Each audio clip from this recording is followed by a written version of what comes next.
Hello everybody and welcome. I am nothing if not tenacious. So here is our fourth attempt at living your kick-ass life today. I'm Dr. Bonnie Nussbaum, America's Kick-Ass Coach, the owner of Empowerment Coaching, and I'm a clinical psychologist.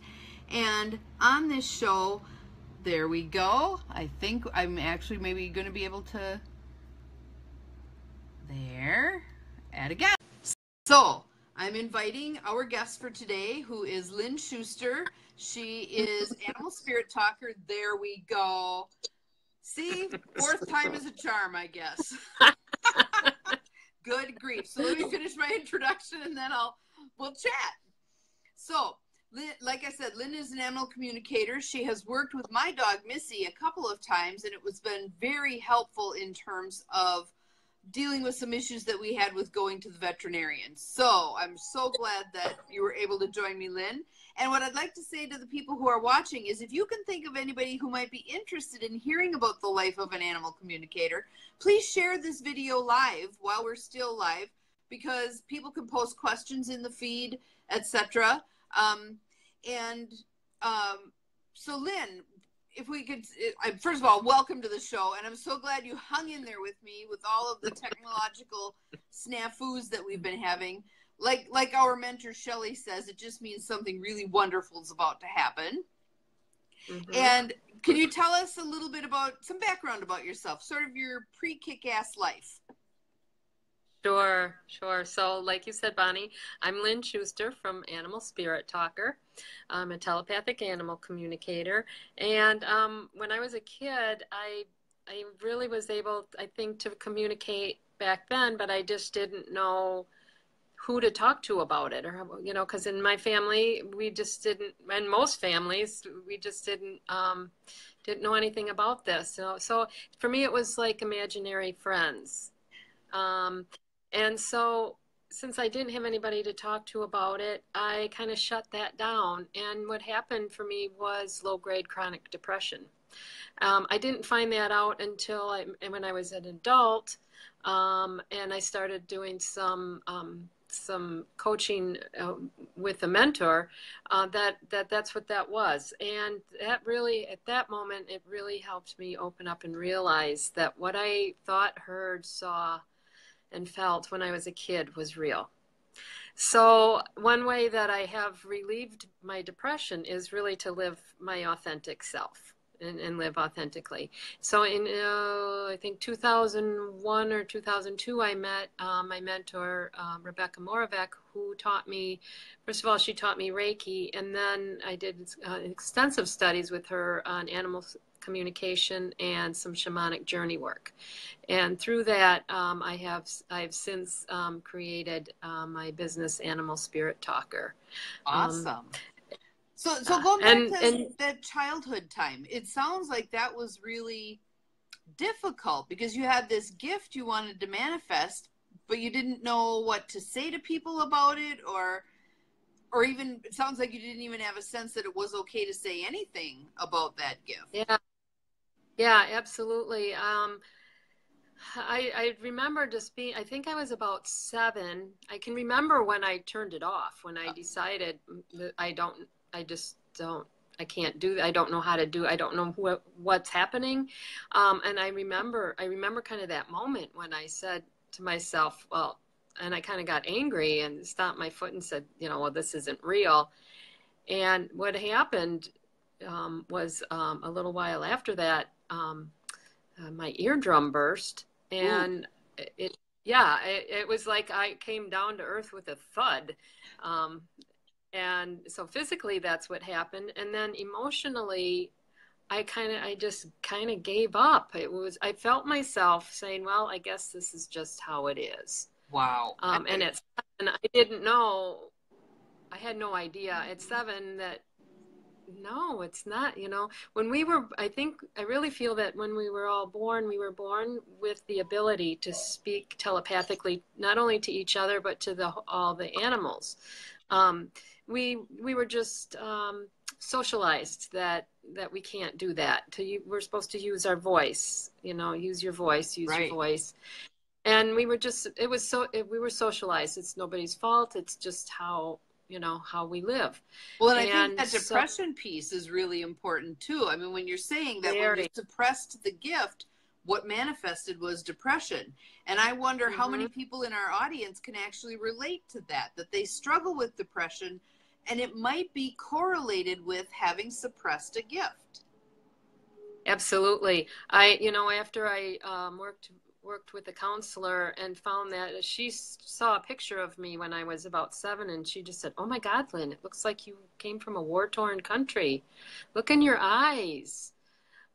You just look like you're so sad, or that kind of like a deer in the headlights, and I really went back then and meditated on that, and that's when I remembered, oh yeah, that's right, I did know, and I just squelched it, because I didn't know how to really express it, or that people might think I'm weird, or just trying to manage and Right. Well, and feel wasn't there a significant amount of time where you actually did not acknowledge as an adult that you could communicate with animals? yeah, that would really, and actually that led to even more depression, and it led to drinking. I drank to hide, to try to feel better, and so when things got really rough, that's when I said, well, there has to be a better way. So I quit drinking. I did I did some 12-step work, and that's where I really found my place in meditation. And from there, I did a lot of clearing work. I journaled, and journaled, and just wrote and wrote and wrote about how I felt and what I saw and what I felt, and I just kept journaling until things turned around. Yep. Now I have joy journals. Because there was no joy in my life for a long time. Because I squelched it when I was a kid. Right.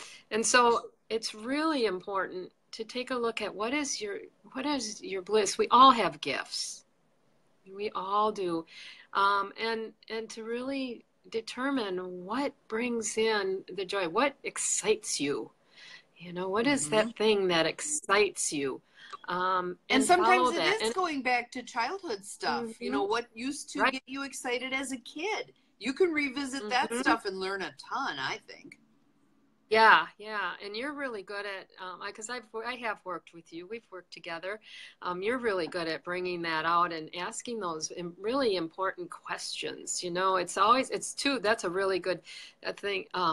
Asking the right question. Yes. To bring out what is it in me that sparks my joy, and you're really good at just simply asking the questions. Thank you. One way.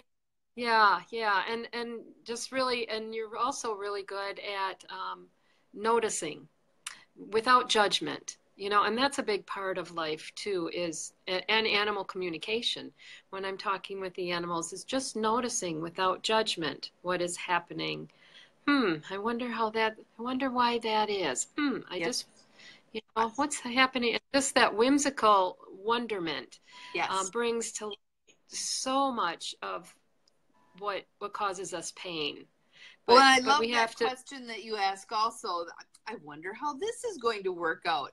Kind of sending the message that you don't have to figure it out. You can allow it to unfold.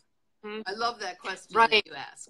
Yeah, absolutely. I wonder how this is going to happen. I a lot of times ask for, even like a parking space. I mean, I'll ask for things that I want. I want to take a workshop, and I need $150 to take this workshop. I wonder how that's going to happen. Yes. I already know I'm going. Right, because exactly. It's something that excites me. And so I just say, I wonder how that's going to happen. And it does. Somehow it does. So now we've kind of moved into talking more about your current life, which is much more kick-ass than when you were doing the things that really weren't in your highest and best good. So tell us a little bit about your kick-ass life. How did you get to it? What's it like? Yeah. Well, we started a little bit about I stopped drinking. Yes. And that Congratulations. was How about long have you been in recovery, Lynn? since 1990, 1990. Wow. So quite a few years. Wow. Yeah. Congratulations. That's Yeah, cool. quite a few years. Yeah, yeah. And but that really led me to meditation and journaling, like I talked about.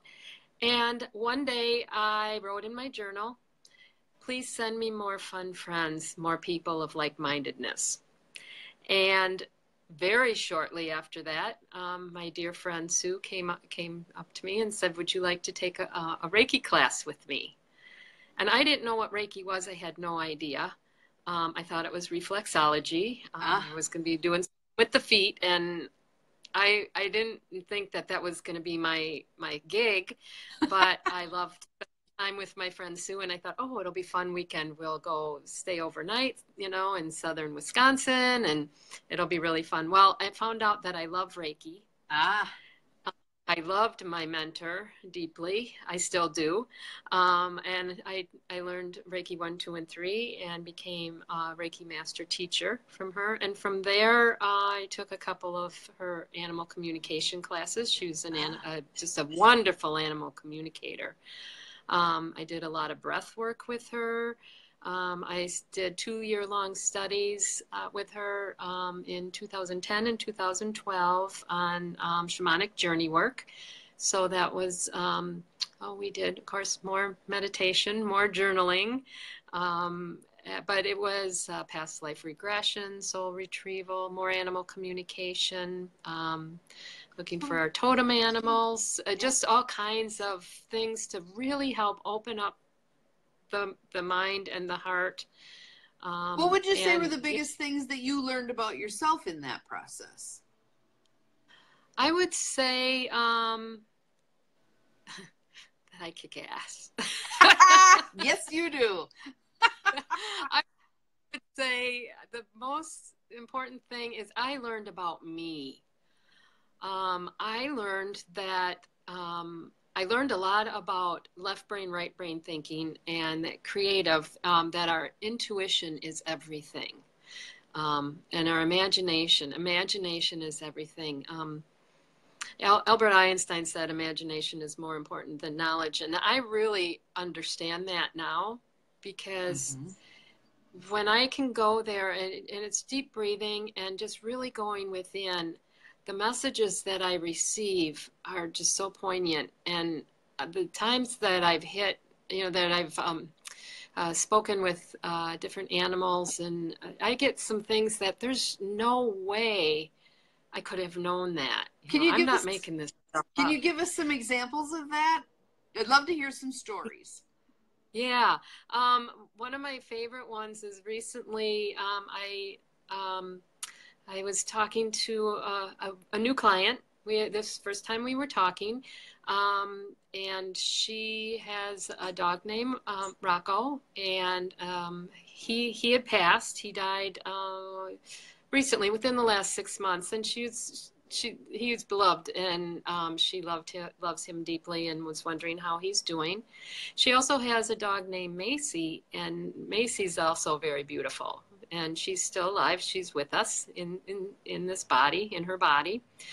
And my client wanted to know if Rocco would come back, if he would reincarnate. I do talk to a lot of animals who have passed, and so I was talking with Rocco, and he told me, he said yes, he would come back, and I said, well, how will we know when, how will we know this, that you'll come back, and what is the sign? And I heard in my mind, I heard wish upon a star. And I thought, well, that's pretty vague. Yep. Okay, so I just said to my client, well, I don't know, this is really vague, but he's saying wish upon a star. And she said, over the phone, oh my gosh, I can't believe you said that. I'm so freaking out right now. And I said, okay, well, tell me that story. And she said, we've been thinking about going back to Macy's breeder because we really like Macy. She's such a wonderful dog, and we really like the people that are her breeders.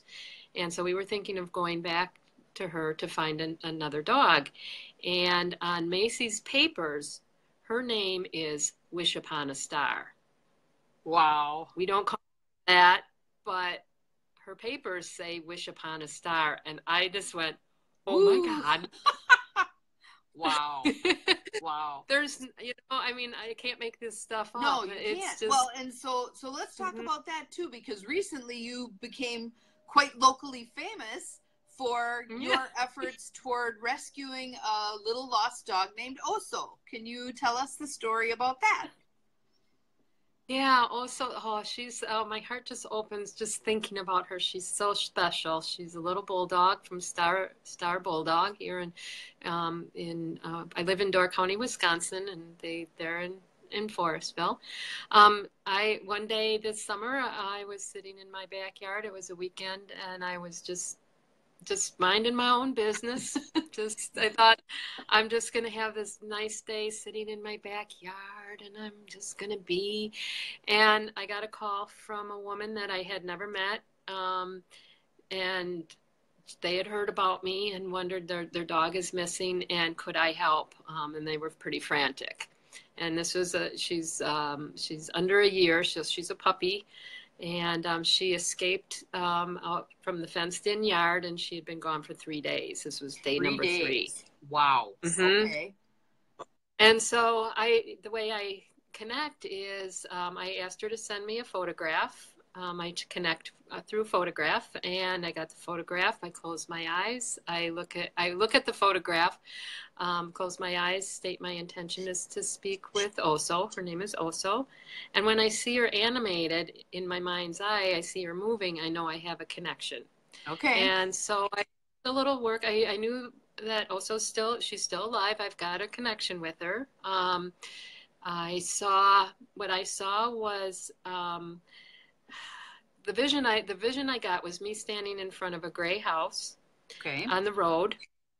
And if I looked to my right, I would see a field and a woods. And so I said to the woman on the phone that I said that, I see this field and in the woods, and I think she's in the woods. And she replied, well, we've been looking there for 3 days, but because yes, we do. And so I said, well, how about if I come over, because we're close by. We're almost, 15, 20 minutes away. So we're neighbors. Okay. And so when the thing that really got me, I think one of the biggest things is when I got to their house. I don't know if I mentioned that I was standing in front of a gray house in my mind's eye. When I pulled in front of their house, it was a gray house. It was with a white with a front porch with white pillars, just like I saw in my mind's eye. Pretty and cool. I went, oh, okay.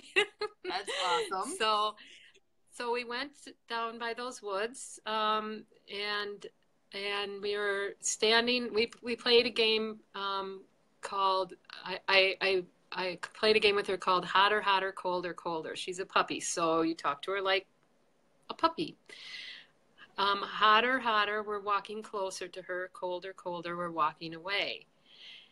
And so we were going up a hill away from the road, and I was saying hotter, hotter, colder, colder, and she said colder. And so I said, we need to turn around. She's down there. She is down there. She's down in the woods somewhere down there.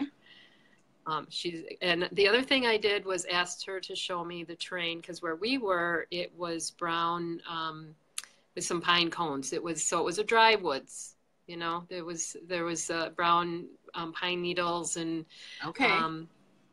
and some pine cones, and she showed me a whole bunch of green wet land, whole bunch of green. I said, she's not up here, she's down there, she's down by the road, she's in the swamp.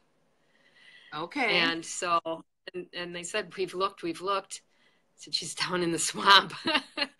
And 15 minutes later, her son came out of the woods with Oso. He found her. She had jumped.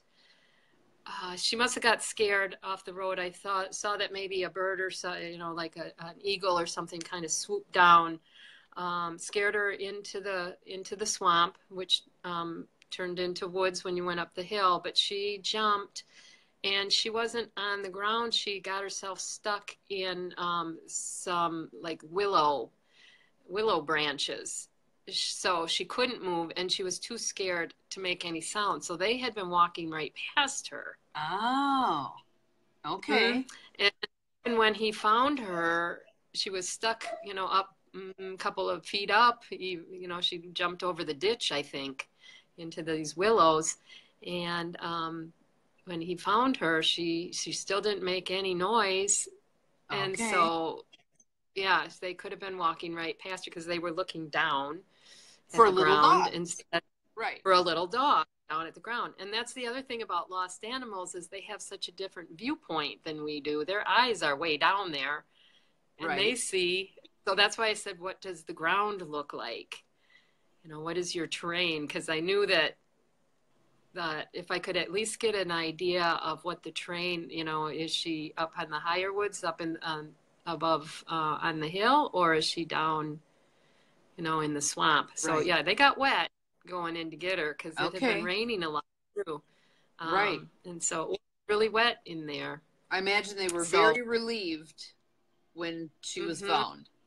Well, and I know from reading some of the articles, because there was an article in several of the different papers in the area, that it was real clear that some people believed that what you did worked, and other people tried to write it off as coincidence or whatever. How do you deal with that? Because your gift is a gift that not everybody's going to be willing to acknowledge. How do you deal with that? What I do isn't for everybody. We're all in different spiritual places. We're all in different places, and we all have different experiences. And so I just know that I trust in what I do. I know that what I do is real, and I love the way it makes me feel. Awesome. And that's how do I feel about, when I hear different comments, I just say, and I just say, it's okay. If we have our own way, everybody has their own way of making it through this world. And I'm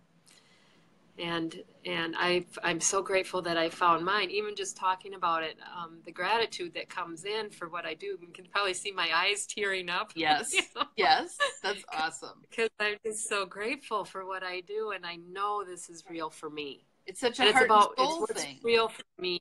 Yeah, yeah. It's not about what's real for you, or you have a lot of beautiful gifts that are real for you, and we all have different gifts and talents. So yeah, so there are quite a few people that there's a lot of people that really want to work with me, and then there's some that question, and that's okay. Right.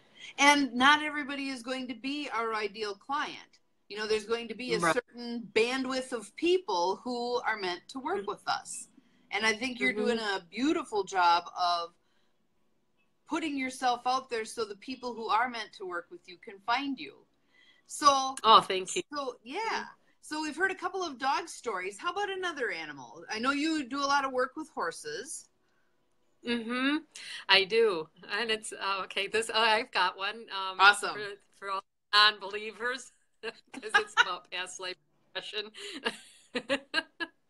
So I have a horse, and he was gifted to me by my mentor, Rebecca, who she had cystic fibrosis, and she did pass in 2014. But she really wanted me to have her horse, Boo, and I love him dearly. And I have a wonderful sister, Marcy, who has horses. And I've never had a horse before. So I thought the perfect thing would be to see if I could keep him at Marcy's house, and she said yes. Wonderful. And so, which I'm very grateful for. So she has 3 horses, and her horse Izzy, who's a great friend of mine, also. When my horse Boo first got there, she would at feeding time she would bite him on the rump and break skin Ooh. and chase him away from the food. And so instead of scolding her, because I knew there was something going on that, it's not that she was being naughty or bad. It's what's the fear? And so I asked her, "Can I help you? Is there, what is the fear that you're biting Boo? That you're afraid? Are you afraid that there's not enough food? What is happening?" Well, she told me. I went into the deep meditation, um, and she told me that in a past life she was a cow in the Depression, and there wasn't enough food for her, so she couldn't do her job. She couldn't give milk, and she loved her job. And so I just said, "Oh, well, luckily you're a horse this time, and we have so much food, we're never going to run out." So I went upstairs. I told her, "You look through my eyes. I'm going to go upstairs and look through my eyes and look and see how much hay we have up here," which we had our summer hay is in for the winter. And so it's stacked taller than me, 3 all the way around, so I could stand up there in the haymow and in the loft and look at all the hay and look down and look up. And she could see that it was taller than me. And, real or imagined, past life regression, not everybody believes in that kind of thing, but real or imagined, she stopped biting Boo. Wow. Yep. Which for her, to me, there's 2 big takeaways. Boo doesn't have bite marks on his butt. Yes. But, and he's much happier. But also we helped relieve some fear and anxiety that Izzy had. Right. Unfinished business. So happier. Yep. Unfinished business. She's a happier girl. And, awesome. And that makes me just so grateful, because she's happier, Boo's happier, and we're all living happily ever after. Awesome. Well, before we got to happily ever after, what would you say was the biggest barrier or resistance that you ran into in terms of claiming your gifts as an adult? Oh gosh, yes, as an adult, I had so much. Well, and fear, usually there's a whole lot of fear. The fear. There's a lot of fear. Until a couple years ago, I could not say I was a telepathic communicator. I couldn't use the word telepathic. I was afraid that people would think I was crazy. The biggest fear, I think, I can't do this. This isn't real. Mm-hmm. I'll never be able to do this like somebody, like my mentor. She's really good at it. I'm not. Just a lot of really negative self-talk. Yep. So the way, yeah, I really sabotaged myself because when I was practicing, I just felt so light and airy and happy and joyful. In the flow. And then in the flow. And then a few minutes later, I could really sabotage myself and say, "Oh, that wasn't real. That didn't happen." So what did you do about that? I journaled. I journaled again and again. I have what I call a joy journal. And so I put all these things that happen and the date of when it happened, things that I don't consider coincidence anymore. Awesome. Even thinking about somebody and the phone rings and they're on the other end. "I was just thinking about you. I thought I should call you." Yes. Those things are, we're talking, we're bringing in each other. We are so energetically connected without realizing that we are. Right. And so I just started writing all those things down. And so when I start doubting myself, I go back and look in my joy journal. Wonderful. And a lot of times it'd be like something that happened, 2 days ago feels like, 2 years ago. Sometimes, when I really start digging at myself, and I go and look and see, and it's like, "Oh, that happened 2 days ago. Oh, look, that happened 5 days ago. Oh, that happened a week. Oh, that was only a week ago. Right. And there's the irrefutable oh, evidence right in front of your face right about about those gifts. Yeah, because I don't remember. We don't remember, No. you know, and time Agreed. flows, and I just don't remember. You know, it's so much easier to remember the negative comment. Right. You know, I can go caught up in one negative comment and forget about the 100 beautiful comments. Exactly. Exactly. And that's another place where if somebody does comment or say, you know, what I'm doing isn't real, or you know, it's stupid, whatever the comments are, I go back and look at my. Wonderful. Because if you hit the person where it does make a difference for them, that can carry you a long way. Oh, looks like you froze. Let's see if we can get that signal back. We'll see. But while we're waiting for Lynn to come back, that's one of the gifts that I see that she really has, is being able to be in that flow and just tune in, let go of all of what's going on around. So, well, hopefully, oh, we lost her. Hopefully she will come back. Let's see. There she is.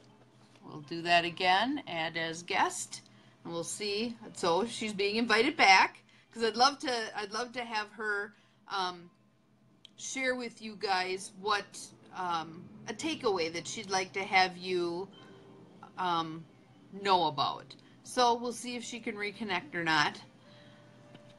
Oh, it says connecting. There we go. Sorry about that. Not a problem.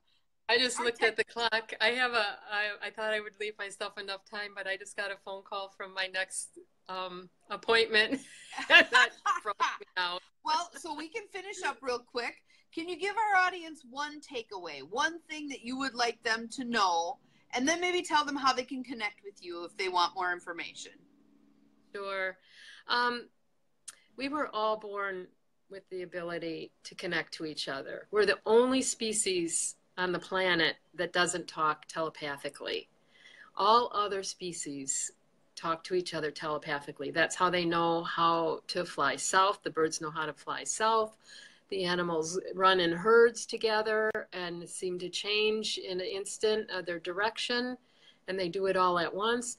We all have the ability to talk to each other telepathically. We're all energetically connected. And just the way that a really good way, and the main way that I do connect is through the breath. Our breath is everything. Deep Absolutely. belly breathing. So when we say just breathe, I mean really breathe and be in the moment with your breath. Breathe deep down into your belly, not up here in the lung. Yeah. Yeah. Nope, that's the first thing we do when we get afraid. Yep. Well, what breathing. I tell people is when someone's hospitalized and they give you that thing with the little tube on it and they have you blow in that, what they're doing really is teaching you how to breathe again, how to fully breathe, fill up those lungs. We really use a very small portion of our lungs. Yeah. So I think a biggest takeaway is really concentrating on the breath, mindful breathing. Yep. And mindful thinking.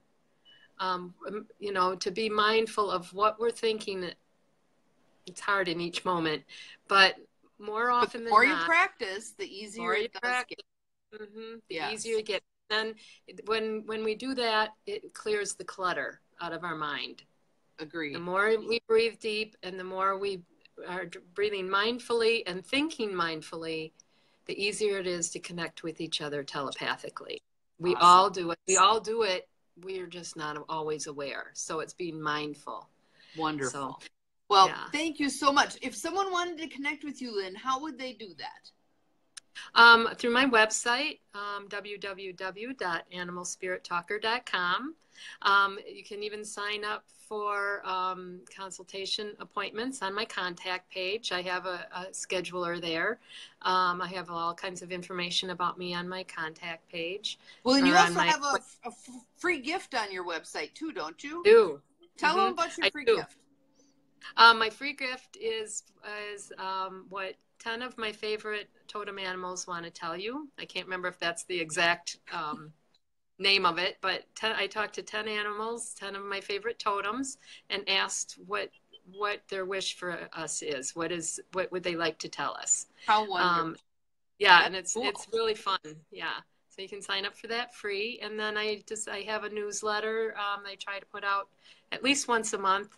My goal is two times a month, but that hasn't happened quite yet. But that's I'm mindful about that. Yeah. Gotta have goals. Yeah.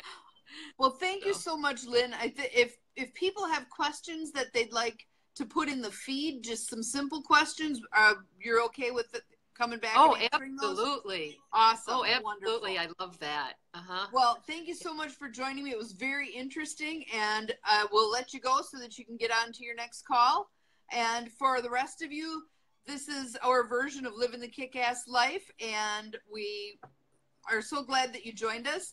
Have a great day, and we'll talk with you soon. Bye. Thanks. Bye. Bye, everybody.